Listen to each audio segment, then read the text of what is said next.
So you were about to join a video conferencing meeting and you accidentally clicked deny on your browser, and now you can't access your webcam or your microphone. What do you do? Well, I'll show you on today's Tech Support Tuesday. Hi, I'm Brad with Shiny Tech Things, where we take things seriously. And if you're new to the channel, on Tuesdays I release Tech Support Tuesday videos like this, and on Fridays I release more in-depth technical videos for mega nerds like me. Let's get started. So what you're gonna do is in Chrome, click on the three dots at the very top and come on over to Settings.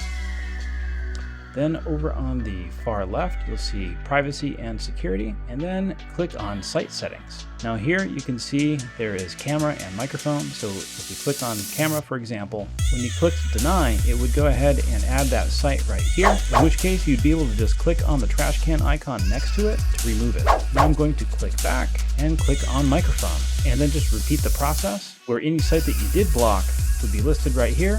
And over to the right, you would have a trash can that you can click on. Go ahead and remove that site. Then just go ahead and pull back up the link that you were sent in an email to join the meeting and approve the access.